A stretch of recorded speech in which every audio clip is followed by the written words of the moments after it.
So, how many times do you have to swipe right in order to find love? We're going to answer that question from Jean from Oregon. Hi, this is Jean, and I love Adam's program.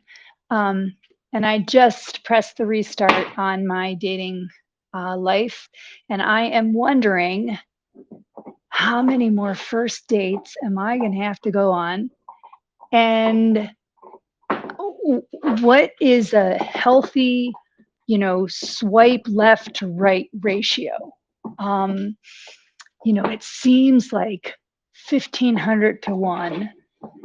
Maybe I shouldn't even count, but gosh, I know you told us, work on 1 hour a week or something at at, and fitting this dating rhythm into your life, but just could use a few more tips or reminders on when you're starting all over again. What does normal look like? Jean, for starters, I just want to say you are amazing. You're getting out there. I can hear that you feel a little bit deflated throughout this process. So I want to encourage you to keep with the process. Let's get you out there meeting the right types of guys. Now, to answer your question as to what's normal, most studies show women swipe right 7% of the time, whereas men tend to swipe right 40% of the time. So us guys, we're just right, Gary. We're just swiping right. Whereas Shotgun women method. shotgun method. Just see what sticks, baby.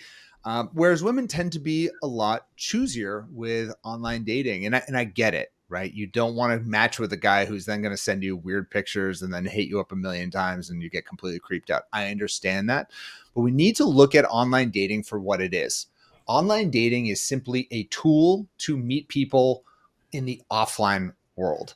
So it requires us to keep a relatively open mind when it comes to who it is that we are kind of bringing into our orbit and exploring to meet in the real world. Because if we legitimately are at a 1,500 to 1 ratio, God help us. It ain't happening. What do you think, Gary? Yeah, and it's like you can kind of hear it in her voice, like 1,500 to 1, like as if it feels like that sometimes, right? It's like this exasperated 15. And then she says, well, maybe I shouldn't count at all.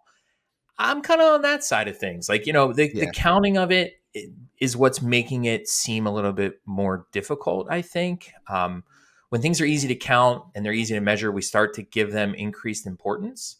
Because her question is like, what's the exact number? And she sounds like she wants us to say, like, part of me wants to be like 63. 63 is the number. Because once you have a number, then all of a sudden that seems manageable, right? And it's like, I know 63%, you're saying? I'm just I saying, know. like, just pick a number, like, 63, Yeah. because I think like people want that. And I know there's so many like dating coaches and people out there that will give you like a specific, like, you have to do this 19 times. And Right. it's like, once you do it 19 times, like something magical happens. And that's just not how it works. So the first thing I would just say to Jean is try to reframe this a little bit. Instead of thinking of all those times you're swiping and it's not working out as a bad thing, those are actually good things, because you're actually you're not making those connections, and you're not making connections with people who are going to be incompatible. And you're figuring that out now versus waiting 3 months or 3 years to figure that out. And so all those times that it's not making a connection, too often, I think people that are online dating or dating in general see those as rejection and see those as a Mhm. failure of the process. But it's actually avoiding bad, incompatible relationships. That's a win every single time. Right. Yeah. And I think just my thoughts on all of this when it comes to options in general and how picky are we going to be? That's basically what I'm hearing is like, how picky should I be at this stage? My saying is always, you can be as picky as you are social. So look, Gene, you're in Love Accelerator. We love having you. You are now in the little love steps. You're following a specific process to get out there. Online dating is one tool in your toolkit, and you should definitely use it and follow all the strategies we provide there, as well as get the online dating profile reviews from our coaches if you haven't gotten that, and really lean into this process.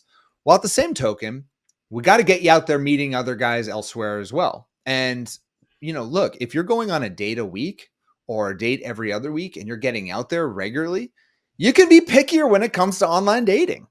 But if we're just sitting at home watching Netflix, eating delicious Ben and Jerry's, which I love, even though I'm lactose intolerant. They have some good lactose-free stuff now, which is great. But if you're sitting at home eating Ben and Jerry's, watching Netflix, and just swiping left, that ain't helping anyone. And if it's a 1,500 to 1 ratio, that is madness. Madness. So you can only be as picky as you are social. So if that is the only strategy we can focus on right now, let's just say you're only online dating, open it up a little bit. Go meet some of these guys in real life. See what they are actually like, because the profile that you see is going to be very different from the man you meet in real life. So we got to just open that up. And then, by the way, if you start opening it up and then it becomes too overwhelming and you have too many options, tighten it up again. So the ratio really depends. That's why there is no number, which is what Gary was saying earlier. There is no number because it just depends on kind of where you are in the process and how many options you got.